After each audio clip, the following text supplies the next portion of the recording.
Bonjour à toutes, bonjour à tous, vraiment ravi de vous retrouver pour cette nouvelle émission des pros mènent l'enquête avec notre partenaire Salesforce. Chaque acteur du marché de l'assurance souhaite apporter le meilleur parcours, le meilleur service et la meilleure expérience à ses clients. Si d'un côté, les indicateurs quantitatifs d'analyse de la performance de la relation client sont aujourd'hui massivement utilisés, qu'en est-il de l'analyse des sentiments de vos clients ? Nous allons essentiellement aborder ce sujet aujourd'hui. Le sentiment au cœur de la relation client. À ce sujet, d'ailleurs, Salesforce et Vovox Media ont réalisé une enquête dont nous allons parler. Des questions se posent. Les sentiments, les émotions, plus subtils qu'un indicateur de 1 à 10, jouent-ils un rôle important tout au long de la relation client ? Devez-vous prendre en compte les sentiments positifs, la satisfaction, la sérénité, tout autant que les sentiments négatifs, l'angoisse, le mécontentement de vos clients ? Devons-nous analyser les sentiments ? Comment et pourquoi faire ? Pour en parler, j'ai le plaisir de recevoir Marine Panhard. Bonjour Marine. Bonjour Jean-Luc, enchanté. Vous êtes responsable du département Performance, Acquisition et CRM de Generali. Oui. Marie-Ève, bonjour. Bonjour Jean-Luc. Marie-Ève Saint-Cierge-Lovie, vous êtes directrice relations clients groupe Apicil. Merci de votre présence. Merci à vous. Et enfin Alban Ball, bonjour. Bonjour Jean-Luc. Vous êtes responsable de la practice assurance pour Salesforce Europe. Merci à vous toutes, merci d'avoir co-organisé cette émission. Au préalable, Alban, est-ce que vous pouvez nous présenter Salesforce en quelques mots ? Oui. Alors en 2 mots, Salesforce est né dans le cloud il y a maintenant 24 ans. Salesforce est progressivement imposé comme le leader, le numéro 1 des solutions de gestion de la relation client, couvrant l'intégralité en fait du cycle commercial, de la prospection à la vente, à la prévente. Dans le monde, on a la chance de travailler avec à peu près 4000 acteurs de l'assurance, de les accompagner dans leur transformation digitale. Et en France, ce partenariat avec les assureurs, il s'est vraiment accéléré depuis une dizaine d'années. Ce qui témoigne en fait de leur besoin en fait d'utiliser les solutions digitales pour améliorer l'expérience des assurés, l'expérience aussi des agents, des courtiers, des intermédiaires de la relation et puis des opérations au sens large. Alors, avant de parler des émotions, des sentiments dans la relation client, bien sûr, nous allons faire un petit tour de table déjà pour voir les grands enjeux que vous percevez, mesdames, autour de la relation client. Marine, vous pouvez nous en parler ? Oui, bien sûr. Par exemple ? Avant, je commencerai par une présentation de Generali. Donc, c'est un groupe européen en assurance avec près de 200 ans d'histoire, implanté dans 50 pays. La stratégie et la promesse forte de Generali, c'est être lifetime partner, donc être partenaire de nos clients tout au long de leur vie, ce qui nous amène à revoir régulièrement le modèle de la relation client et d'être en proximité avec nos clients. Marie-Ève, une petite présentation aussi du groupe Apicil et puis de ce que vous pensez de la relation client en général. Oui, bien, Apicil, c'est le 3e groupe de protection sociale en France. C'est un groupe paritaire et mutualiste qui est né en 1938. Nous sommes actifs sur la protection sociale et la protection patrimoniale. Donc, on est actifs sur la santé, la prévoyance, l'épargne, la retraite et les services financiers. Et tout comme Generali, en fait, la relation client est vraiment au cœur de notre stratégie, est un pilier stratégique puisque notre raison d'être, c'est par une relation proche et attentionnée, soutenir toutes les vies, toute la vie. Donc, pareil, nous sommes à l'écoute et à l'accompagnement de nos clients. Alban, on va parler des grands enjeux de la relation client avant de parler de l'émotion et des sentiments. Est-ce que vous pouvez nous les résumer en quelque sorte ? Bon, alors c'est très en lien avec ce que Marine et Marie-Ève viennent de nous dire de leurs 2 sociétés respectives. C'est vrai que pour nos clients, et on a pu en fait l'observer et le confirmer au travers de l'enquête que nous avons menée conjointement en septembre 2023, les 2 enjeux majeurs qui ressortent, c'est d'une part la satisfaction des assurés et d'autre part la fidélisation des assurés. Bon, alors les 2 sont en plus évidemment étroitement liés. Pour relever en fait ce défi de la fidélisation et de la satisfaction, évidemment, il faut se poser la question des besoins des assurés. Ces besoins, ces comportements, ils changent. Les assurés sont des clients qui cherchent à avoir une bonne expérience, à gagner en autonomie, à pouvoir, ils aspirent à pouvoir suivre des parcours fluides, à obtenir rapidement des réponses. Ils expriment aussi un besoin accru de personnalisation dans les échanges, de contextualisation. de conseils à valeur ajoutée. Et puis évidemment, dans un domaine qui est parfois assez technique, relativement complexe, dans le domaine de l'assurance, c'est sûr qu'ils expriment aussi un besoin de transparence, de simplicité. Voilà. Et pour répondre, en fait, pour relever ces défis, c'est sûr que les assureurs aujourd'hui se questionnent beaucoup sur la juste balance, entre le juste équilibre, entre l'aspect humain dans la relation et puis aussi les opportunités d'automatisation qui existent. Voilà. Donc c'est un équilibre à trouver. Un équilibre à trouver. Alors, il y a un autre équilibre, c'est l'émotion dans la relation client, les sentiments.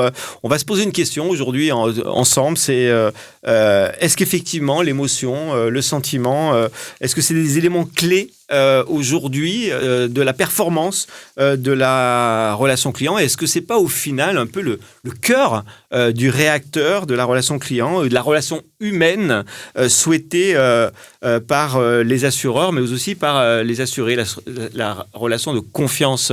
Marie-Ève, vous en pensez quoi? Oui, alors complètement au cœur, justement, on est sur des métiers qui souvent touchent à l'émotion, puisqu'on accompagne souvent nos clients dans des moments qui peuvent être empreints d'une émotion forte, d'angoisse, de stress. Donc notre rôle, c'est de les accompagner, d'être à ce moment-là bien présent, même si on n'est pas là que pour ces moments compliqués. Du coup, la digitalisation des activités sans valeur ajoutée a permis de dégager plus de temps pour accompagner les clients. Donc ça, c'est quelque chose qui est important. Nous, chez Apicil, ce qu'on privilégie, c'est vraiment d'être au cœur de ces émotions et d'être dans une relation authentique et proche avec nos clients. Et pour ça, en fait, on a un parti pris assez fort.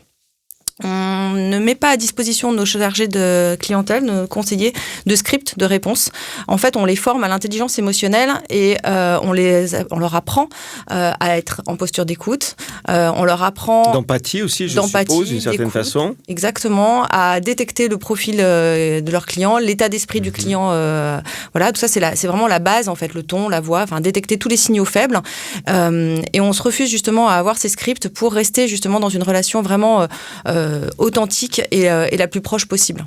Donc tout ça pour gérer peut-être le stress, les émotions, les angoisses peut-être de vos assurés. Oui, et puis d'être dans une vraie relation humaine en fait, d'être vraiment... Et pas normé en fonction d'un déroulé scripté pour tout le monde pareil. Exactement, et on n'a pas non plus de durée d'appel maximum, comme on peut avoir des fois sur certains centres de relations clients.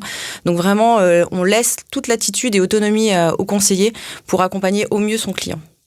Marine, l'émotion, le sentiment dans la relation client, c'est important ou pas? Oui, bien sûr, c'est un élément clé. L'enjeu pour l'assurance, c'est la proximité. Ne pas être seulement à certains moments de vie du client. On peut citer par exemple la souscription et les sinistres. Il peut se passer entre 7 et 10 ans pour un assuré qui a une assurance auto ou habitation. L'enjeu est vraiment d'être présent au quotidien. Et l'émotion est l'élément clé pour y arriver, pour être dans cette relation continue et pas juste à certaines étapes. Chez Generali, on a aujourd'hui quelques outils pour mesurer cette relation. On a le RNPS, on a le TNPS, qui nous permet de mesurer tous les retours clients et de travailler avec tous nos acteurs, c'est que ce soit nos réseaux de distribution, que ce soit les services clients ou la gestion, de leur redonner tous les retours terrain qu'on a de nos clients. Et ils ont pour objectif, bien sûr, de rappeler les clients, que ce soit des clients contents ou mécontents dans les 48 heures. Et ça, c'est quelque chose qui fonctionne très bien. Et notamment, on s'appuie sur tous les verbatims où il y a des éléments d'émotion qui ressortent principalement. Donc, les détracteurs et ceux qui aussi sont très contents de votre prestation, vous les rappelez tous dans les 48 heures? Alors, tous. La plupart? La plupart, exactement. Et c'est un très bon retour qu'on a de nos clients. Quand ils laissent des avis positifs sur GBP ou autres, sur le RNPS, d'être rappelé par son agent, par nos commerciaux, le remercier d'être fidèle. Et ça, c'est un élément clé aussi dans cette relation, d'être toujours dans cette proximité. Alors, vous êtes des expertes, des spécialistes de la relation client. Est-ce que vous travaillez sur ces fameuses émotions, ces fameux sentiments? Est-ce que vous envisagez de le faire? Et si oui, comment? Marie-Ève? Alors aujourd'hui, on n'a pas d'indicateur quantitatif de masse, comme on vient de l'évoquer, vraiment qui mesure purement l'émotion. On travaille effectivement aussi avec des indicateurs classiques comme le NPS, où ça permet effectivement de repérer quand même les détracteurs et de créer des actions pour les rappeler. Mais on est en test sur quelques opérations sur vraiment le point des sentiments. Une de nos filiales a mis en place un dispositif pour classer, scorer les mails en fonction de l'humeur détectée dans le mail. Pour l'instant, on n'est pas allé beaucoup plus loin que utiliser cela pour organiser mieux l'activité. Mais voilà, c'est une piste qu'on creuse. Et puis surtout, il y a quelques mois, on a installé sur notre SVI, donc le serveur vocal interactif, vous savez, là où on tape 1, 2, etc., une intelligence artificielle pour détecter l'intention. Donc vous parlez en langage courant et l'intelligence artificielle repère l'intention de l'appel et vous reroute directement vers le bon interlocuteur. Et l'étape d'après, ce qu'on va déployer là dans les mois qui viennent, c'est au-delà de détecter l'intention, l'intelligence artificielle va aussi détecter l'émotion et transmettre cette information au conseiller. Alors l'idée, c'est absolument pas de scorer et de prioriser les appels en fonction de l'émotion, en tout cas pas tout de suite. Ça demande d'abord de bien vérifier et puis d'éviter les biais avec ça, mais simplement d'apporter une information au conseiller pour qu'il soit encore plus à l'aise et qu'il soit mieux préparé à répondre à son client. Donc pas d'indicateur aujourd'hui, mais en tout cas un process de mise en place d'outils pour essayer d'analyser ces fameuses émotions, ces fameux sentiments des clients. C'est bien ça ? Oui, des projets, mais pas encore des projets. Marine, de votre côté, vous en êtes où sur cette analyse potentielle des sentiments, de l'émotion véhiculée par les clients ? Voilà, comme je l'évoquais, on a les outils comme le RNPS, le TNPS. L'enjeu maintenant, c'est d'accélérer, d'aller plus loin, de collecter l'ensemble des retours des clients, l'ensemble des émotions. Donc c'est une perspective et un enjeu aussi pour aller beaucoup plus loin, pour aller beaucoup plus en profondeur et avoir le maximum de données pour accompagner mieux nos clients au quotidien et aider nos partenaires pour le faire. Alban, vous avez une vue globale sur merci. Vous avez une vue globale sur le secteur de l'assurance. Est-ce que l'émotion, le sentiment véhiculé par l'assuré dans des situations que vous l'avez évoquées vous-même, parfois de stress, parfois de fureur, etc., est-ce que c'est évalué par les acteurs du secteur de l'assurance ? En fait, c'est une dimension qu'on a voulu analyser au travers de l'enquête que nous avons menée ensemble. Donc, on a analysé deux aspects. Donc, sur la mesure qualitative de l'émotion et de l'analyse du sentiment, on voit que la conviction est là. C'est un élément très important à mesurer aujourd'hui. 3/4 des répondants disent que c'est un enjeu fort, en fait. Mais seuls à peu près 40% des répondants... C'est déjà pas mal, peut-être, je ne sais pas. C'est déjà pas mal, peut-être. Mais... même un peu d'inflation dans la réponse, mais à peu près 40% des répondants déclarent évaluer qualitativement la relation. Donc, en tout cas, on voit qu'il y a une marge de progression. Il y a une conviction, il y a une intention d'aller vers ces mesures-là. L'action derrière est encore embryonnaire ou à définir. Bon, et en revanche, sur la mesure quantitative, sans surprise, les assureurs sont nettement plus nombreux aujourd'hui à mesurer. Plus de 80% ont les indicateurs en place. Et en tête de liste, évidemment, on retrouve le NPS, Net Promoter Score, et puis la CSAT, qui est un indicateur assez classique de satisfaction client. Moi, je trouve ça assez positif, en fait, que 3/4 des acteurs, des professionnels de l'assurance qui ont été sollicités, et spécialistes de ces sujets d'ailleurs, déclarent effectivement que la mesure qualitative de l'émotion et du sentiment est importante. Bon, il reste des marges de progression sur la mise en place opérationnelle. Marie-Ève, vous en pensez quoi ? Alors, nous, effectivement, on a aussi des process manuels de détection de l'émotion. Donc, et ça, c'est important. Donc, aujourd'hui, on travaille surtout avec des process, comme je disais, manuels, avec de la double écoute. Donc, le manager qui se met en double écoute de son collaborateur, une grille d'évaluation et des briefs ensuite sur, justement, la façon dont a été traité, détecté l'émotion du client. Et l'idée, c'est vraiment d'aller plus loin. Vous me demandiez si on avait des projets. Donc, ça fait partie des projets qui nous tiennent à cœur, en tout cas qui me tiennent à cœur. L'idée, c'est d'analyser l'ensemble des appels qui arrivent sur notre plateforme téléphonique, sur notre centre de relations clients, et de mesurer l'émotion en amont au moment de l'appel et l'émotion post-appel et vérifier qu'on a bien fait notre job, qu'on a bien accompagné le client. Alors déjà, ça nous permettra de savoir avec quel état d'esprit les clients appellent et de suivre cet indicateur. Et ensuite, de voir si effectivement on a correctement accompagné l'appel.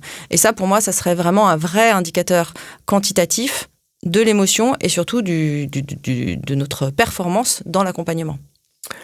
Alban, vous avez cité quelques chiffres tout à l'heure. Qu'est-ce que vous en pensez qu'est-ce que vous avez observé de votre point de vue sur le marché du secteur de l'assurance ? En fait, on s'est aussi intéressé aux moyens, en fait, pour ceux qui remontaient qualitativement, en fait, cette émotion et ce sentiment client. Comment est-ce qu'ils le font ? Alors, ça se fait majoritairement au travers des remontées des conseillers, des réseaux, des intermédiaires, tout au long de la gestion de la vie du contrat. Étonnamment, on était un peu surpris. C'est vrai que quand on a fait cette analyse, on s'aperçoit que c'est assez peu. En tout cas, le moment de la résiliation n'est pas un moment où c'est particulièrement étudié, d'après nos répondants. Et pareil, les interactions en self-care, en self-service sont assez peu analysées. En revanche, pour ceux qui ont mis en place ces indicateurs qualitatifs, ils ont aussi bien souvent mis en place une boucle de retour. Et ça se fait essentiellement vers les conseillers, les intermédiaires, assez peu vers le middle et le back-office, vers la gestion. On peut s'étonner parce qu'en réalité, tout acte de gestion, c'est aussi un acte de relation. Donc, peut-être aussi dans les marges de progression dont on parlait. Et ces retours, ils sont majoritairement intégrés dans les outils, dans les postes de travail. Et c'est probablement une raison qui explique pourquoi ça va un peu moins vers le middle et le back-office. Alors les émotions, elles peuvent être négatives, on en a déjà parlé, le stress, la colère, l'agressivité, etc. Mais elles peuvent être aussi positives. Je pense qu'il est aussi important d'en parler. Est-ce que vous les traitez, ces émotions positives, Marine ? Est-ce que vous comment vous faites avec ça ? Qu'est-ce que vous en faites ? Déjà, c'est super d'avoir des retours positifs. Il faut le dire. Il faut le dire. Donc effectivement, ça nous tient à cœur de remercier nos clients quand on a des avis positifs grâce aux outils que j'ai évoqués. Et c'est des choses qui sont très appréciées, de les remercier encore une fois de leur fidélité, de les remercier de leurs avis positifs. C'est des choses qui nous tiennent à cœur. Et effectivement, on a souvent tendance à corriger ce qui peut être entre guillemets négatif. Là, c'est important de remettre le positif et remercier cette fidélité. Et vous, Marie-Ève, de votre côté, ces émotions positives, ces sentiments positifs, vous en faites quelque chose ou pas ? Alors c'est vrai que c'est moins bien processé que les irritants et les réclamations, où quand ça gratte, on règle vite le problème et on appelle vite. Les émotions positives, les retours positifs, on les utilise beaucoup en interne pour valoriser les collaborateurs, valoriser le travail qui a été fait en termes de reconnaissance. Donc tous les avis positifs qui sont postés, tous les verbatim positifs sont collectés et on a un support de com interne qui une fois par mois repartage l'ensemble de ces verbatim à l'ensemble des services. Pour le coup, essentiellement d'ailleurs des services de back-office. Alors nous, il faut savoir qu'on a fondu nos équipes de gestion avec nos équipes de relations clients. Donc tous les gestionnaires prennent des appels téléphoniques et vice-versa. Il n'y a plus de N1, N2 en fait. Ça a été un gros chantier et maintenant c'est en place. Et c'est hyper important pour les services aussi, entre eux, de découvrir ce qui est dit en positif sur les autres activités. On a tendance un peu en interne à s'auto-flageller et voir toujours ce qui ne va pas. Et c'est important aussi. Il y a des choses qui vont bien aussi. Ouais, il y a plein de choses qui vont bien et les clients peuvent être assez prolixes d'ailleurs. Et ils le disent parfois, très nombreux.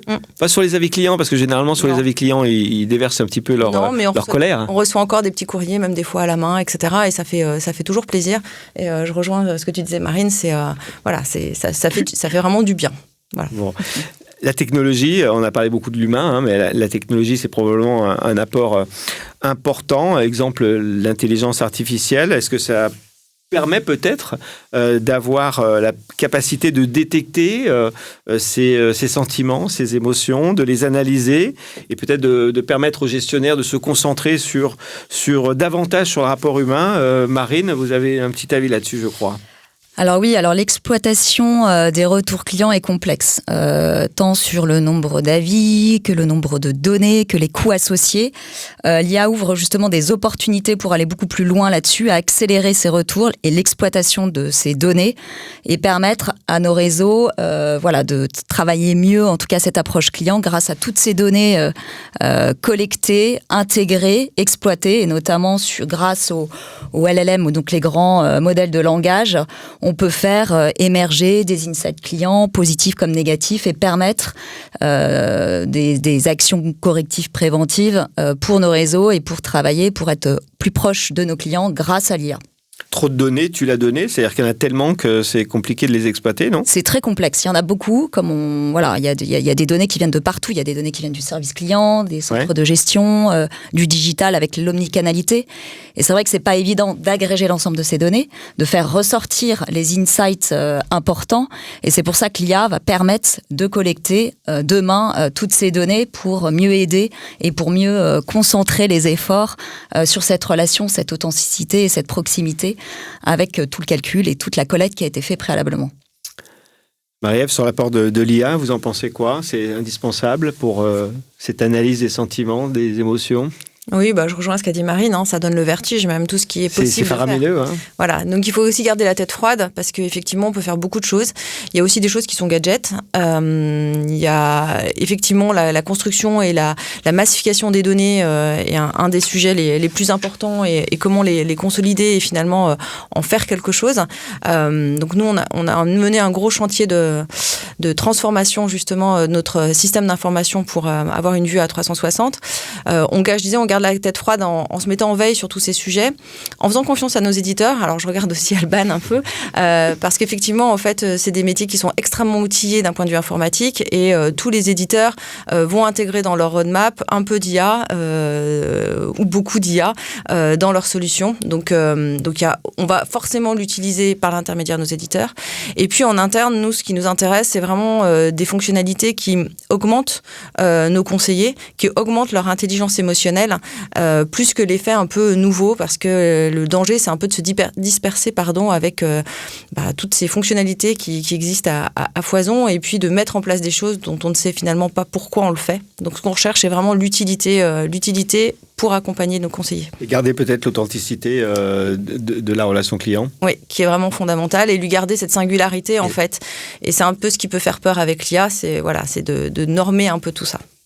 Alors, est-ce qu'on va normer tout ça, Alban ? Qu'est-ce que vous en pensez sur l'apport de la technologie ? Je vais évidemment aller dans le même sens que Marine et Marie-Ève. Je crois qu'on ne peut pas vraiment douter aujourd'hui que l'IA va jouer quand même un rôle clé, mais au service des acteurs. Voilà, on a échangé sur ce sujet en préparation de cet entretien. En fait, c'est un outil, donc c'est un outil qui est au service. C'est pas un outil qui vit sa vie, qui décide de tout, qui décide de tout, etc. Non, voilà, c'est un outil qui est au service. Il est extrêmement utile parce qu'en effet, il y a cette profusion de données, des données qui sont pas structurées, des données qui sont des comptes rendus d'entretien, qui sont des mails, des commentaires sur des réseaux sociaux, etc. de toutes sortes. Voilà, et donc cette capacité qu'a l'IA à traiter, analyser en temps réel ces immenses volumes de données, ça permet quand même de donner quelques insights, de détecter plus rapidement des sentiments qui émergent. Voilà, mais cependant, et c'est ce dont on discutait en préparation, ok, c'est une avancée technologique majeure, mais notre conviction chez Salesforce, c'est que pour que la greffe prenne, au-delà des fonctionnalités, des features, c'est important de former, de démontrer la valeur en fait à tous les acteurs de la relation client. Et ça se fait au travers de cas d'usage concrets, adaptés au contexte métier, afin d'établir en fait ce lien de confiance et de donner en fait cette compréhension des apports de cette technologie. C'est essentiel de rassurer parce que ça reste un sujet qui aussi parfois inquiète, il faut quand même se le dire, et de montrer qu'en fait l'IA c'est donc pas un outil qui mène sa propre vie, mais c'est bien au service de l'humain avant tout. Merci, on arrive quasiment à la fin de notre échange, mesdames. Alban Ball, vous vouliez peut-être avoir une conclusion sur ce beau sujet que nous avons traité aujourd'hui grâce à vous ? Oui, j'en profite déjà pour vous remercier, Jean-Luc. C'est toujours un plaisir de travailler et de préparer ces émissions avec vous. Merci mille fois, Marine et Marie-Ève, d'avoir accepté de venir partager vos vues. C'est un sujet, en plus, on comprend, très important et en même temps très prospectif. Donc, merci pour votre témoignage aujourd'hui. Pour nous, évidemment, c'est un domaine d'investissement fort parce qu'on en est convaincu. Le CRM de demain, et je pense que vous l'avez évoqué aussi dans cet entretien, ça repose en fait sur des fondements solides en matière de data, de toute cette donnée à profusion qu'il faut justement unifier, rendre actionnable grâce à l'intelligence artificielle. Et en tant qu'éditeur, je crois que vous le rappeliez, Marie-Ève, mais c'est bien notre rôle que d'identifier les meilleures applications possibles de ces nouvelles technologies et de les mettre au service en fait de l'humain dans la relation client. Écoutez, il est temps de se séparer. Merci à vous toutes d'avoir partagé vos expériences, vos convictions sur ce sujet. Marie-Ève Saint-Cierge-Lovy, merci de votre présence, d'être venue de Lyon. Vous êtes directrice relations clients du groupe Apicil, je le rappelle. Marine Panhard, excusez-moi. Vous êtes responsable du département performance acquisition et CRM de Generali. Merci encore d'avoir partagé vos convictions et merci à Alban Ball, responsable de la practice assurance pour Salesforce Europe, d'avoir co-organisé cette émission et l'enquête dont nous avons parlé. Et on se retrouve très bientôt pour un nouveau numéro des Pros mènent l'enquête.